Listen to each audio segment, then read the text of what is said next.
ಜೊತೆನೆ ಮಾತಾಡಬೇಕಿತ್ತು. ಅದಕ್ಕೆ ಮೀನಮೇಷ ಎಣಿಸ್ತಾ ಇದ್ದೀರಾ? ಅದೇನು ಅಂತ ಹೇಳಿ. ಅದು ಲಕ್ಷ್ಮಿ, ನನ್ನ ಕೆಲಸ ಹೋದಾಗ ಏನೋ ಅಂದ್ಕೊಂಡು ಆ ವಿಷಯ ನನಗೆ ತಿಳಿಸಿರಲಿಲ್ಲ. ಆಮೇಲೆ ಏನೇನೋ ಆಗಿ ನಿನಗೆ ಗೊತ್ತಾಯಿತು. ಆದರೆ ಈಗ ನಿನ್ನ ಹತ್ರ ಯಾವ ವಿಷಯನೂ ಮುಚ್ಚಿಡುವಂಥ ಮನಸ್ಥಿತಿ ನಾನಿಲ್ಲ ಲಕ್ಷ್ಮಿ. ರೀ, ನೀವು ನನ್ನ ಹತ್ರ ಹೇಳೋಕೆ ಯಾಕ್ರಿ ಇಷ್ಟು ಮುಜುಗರ ಪಡ್ತಿದ್ದೀರಾ? ನೀವ್ ಏನ್ ಹೇಳಿದ್ರು ನಾನು ಏನು ಅನ್ಕೊಳ್ಳಲ್ಲ. ಅದೇನು ಅಂತ ಹೇಳಿ. ಅದು ಹಾಗಲ್ಲ ಲಕ್ಷ್ಮಿ. ಈಗ ನೀವ್ ಹೇಳ್ತಿರೋ ಇಲ್ವೋ? ನಮ್ಮ ಕೆಲಸ ಹೋದಾಗ ಚೆನ್ನಪ್ಪ ದೇವ್ರ ಥರ ಬಂದು ಅವನ ಆಟೋನ ನನಗೆ ಕೊಟ್ಟು ಇದರಲ್ಲಿ ಓಡಿಸಿ ಬದುಕು ಮಾಡ್ಕೊಳ್ಳಿ ಅಂತ ಕೊಟ್ಟ. ಇಷ್ಟು ದಿನ ಆಟೋ ಓಡಿಸಿ ಹೆಂಗೋ ಜೀವನ ಮಾಡ್ಕೊಳ್ತಾ ಇದ್ದೋ. ಇವತ್ತು ಆಟೋ ಕೆಟ್ಟೋಗ್ಬಿಡ್ತು ಲಕ್ಷ್ಮಿ. ಅಯ್ಯೋ, ಆಟೋ ಕೆಟ್ಟೋಯ್ತೇನ್ರಿ? ರಿಪೇರಿ ಮಾಡಿಸಿದ್ರಾ?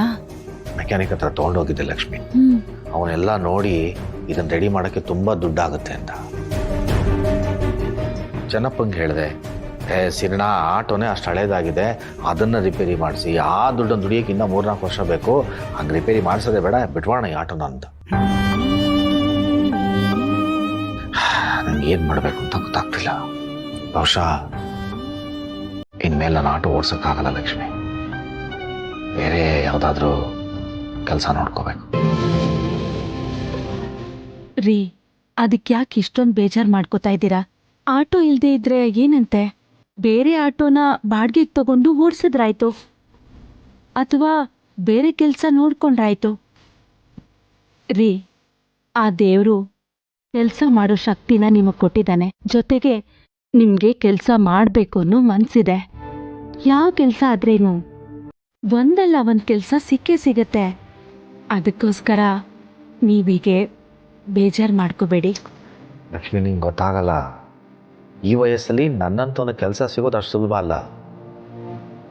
ಆ ಕಷ್ಟಪಟ್ಟು ಆ ರಾತ್ರಿ ಡ್ಯೂಟಿ ಒಂದು ನೋಡ್ಕೊಂಡಿದ್ದೆ, ಅದು ಏನೇನಾಯಿತು ಅಂತ ನಿನಗೆ ಗೊತ್ತು.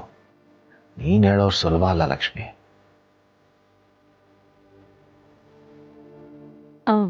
ಪರವಾಗಿಲ್ಲ ಬಿಡ್ರಿ. ಒಂದು ವೇಳೆ ನೀವು ಹೇಳ್ದ ಹಾಗೆ ನಿಮಗೆ ಸದ್ಯದಲ್ಲೇ ಕೆಲಸ ಸಿಗದೆ ಹೋದ್ರೂ ಏನು ತೊಂದರೆ ಇಲ್ಲ. ಹಾ ರೀ, ಹೇಗಿದ್ರು ನಿಮ್ PF ದುಡ್ಡು ಸ್ವಲ್ಪ ಇದೆಯಲ್ಲ ಬಾಕಿ, ಅದರಲ್ಲೇ ಖರ್ಚು ಮಾಡಿದ್ರಾಯ್ತು. ಮುಂದೆ ನೋಡ್ಕೊಳ್ಳೋಣ. ಲಕ್ಷ್ಮಿ, ನಿಂಗೇನಾದ್ರೂ ಬುದ್ಧಿ ಇದೆಯಾ? ಅದೇ ರೀ, ಮಾವ ಆಟೋನ ರಿಪೇರಿಗೆ ಹಾಕಿದಾರಂತೆ. ಅದು ರಿಪೇರಿ ಮಾಡ್ಸೋಕ್ಕೆ ತುಂಬ ಖರ್ಚಾಗತ್ತಂತೆ. ಒಂದು ಹೊಸ ಆಟೋನೇ ತಗೋಬೇಕು, ಇಲ್ಲಾಂದರೆ ಬೇರೆ ಕೆಲಸ ಹುಡ್ಕೋಬೇಕು ಅಂತ ಹೇಳ್ತಾ ಇದ್ರು.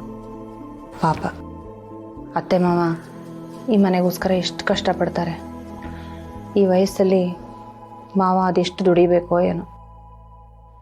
ಅಲ್ಲ ಕಣೆ, ನಿನ್ನ ಕಣ್ಣಿಗೆ ನಿಮ್ಮ ಅತ್ತೆ ಮಾವ ಮಾತ್ರ ಕಷ್ಟಪಟ್ಟು ದುಡ್ತಿರೋದಾ?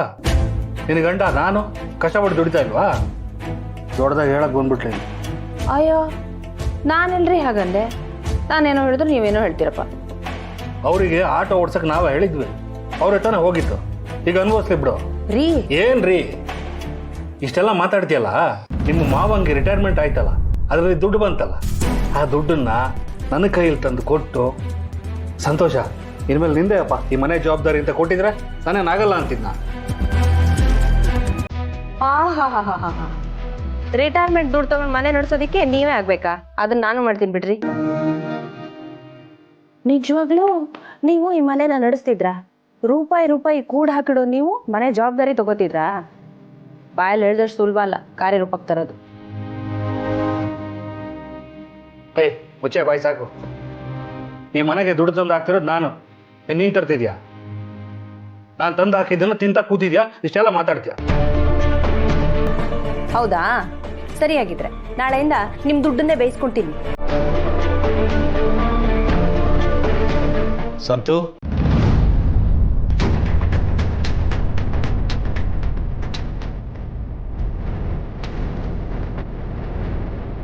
ಒಂದು ನಿಮಿಷ ಬಾಪ ಇಲ್ಲಿ. ಹೋಗ್ರಿ.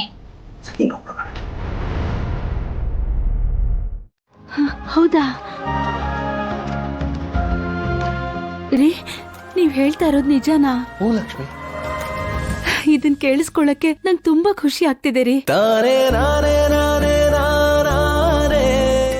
ನಮ್ ಮನೆಗ್ ಬಂದ್ 2 ದಿನದಲ್ಲಿ ಅತ್ತೆ ಚೇತರ್ಗೆ ಕಾಣ್ತಿದ್ದಾರೆ ಅಂದ್ರೆ ನನ್ಗಂತೂ ನಂಬೋಕೆ ಆಗ್ತಿಲ್ಲ. ನಿಜ ಅತ್ತೆ. ಮಾವ, ಡಾಕ್ಟರ್ ಹೇಳ್ತಾ ಇದ್ರಲ್ವಾ, ಅಜ್ಜಿ ಜೊತೆ ಯಾವಾಗಲೂ ಯಾರಾದರೂ ಒಬ್ರು ಮಾತಾಡ್ತಾ ಇದ್ರೆ ಅವರಲ್ಲಿ ಬೇಗ ಚೇತರಿಕೆ ಕಾಣಿಸ್ಕೋಬಹುದು, ಇಲ್ಲಾಂದ್ರೆ ವರ್ಷಗಟ್ಟಲೆ ತಗೋಬಹುದು ಅಂತ.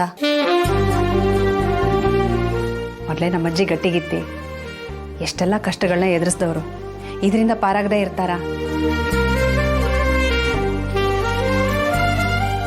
ನೀವು ಅಷ್ಟೊತ್ತಿಂದ ಅವ್ರ ಹತ್ರ ಮಾತಾಡಿ ಆಶೀರ್ವಾದ ಕೊಡು ಅಂತ ಕೇಳ್ಕೊತಾ ಇದ್ರಿ. ಅವರು ಕೈ ಬೆರಳುಗಳನ್ನ ಅಲ್ಲಾಡ್ಸಿದ್ದಾರೆ ಅಂದರೆ ಬಹುಶಃ ನಿಮ್ಗೆ ಆಶೀರ್ವಾದ ಮಾಡೋಕ್ಕೆ ಇರ್ಬೋದು ಮಾವ.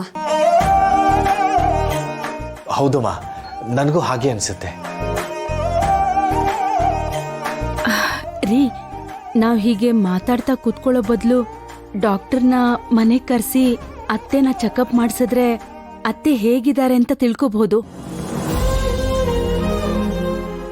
ಹರೀಶ, ಹೋಗಪ್ಪ, ಡಾಕ್ಟರ್ಗೊಂದ್ಸಲ ಫೋನ್ ಮಾಡಿ ಬರೋಕ್ ಹೇಳು.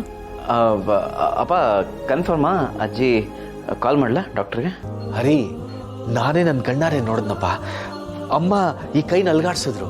ಅಲ್ಲ, ಕೆಲವೊಂದ್ಸಲ ಏನಾಗುತ್ತೆ ಅಂದರೆ, ಡಾಕ್ಟರ್ ಫೀಸನ್ನು ನಾನು ಕೊಡ್ತೀನಿ, ದಯವಿಟ್ಟು ಡಾಕ್ಟ್ರಿಗೆ ಫೋನ್ ಮಾಡಿ ಬೇಗ ಅದಲ್ಲ ನಾನು ಹೇಳಿದ್ದು. ನನಗೆ ಗೊತ್ತಾಯ್ತಪ್ಪ, ಹೋಗು. ಹಲೋ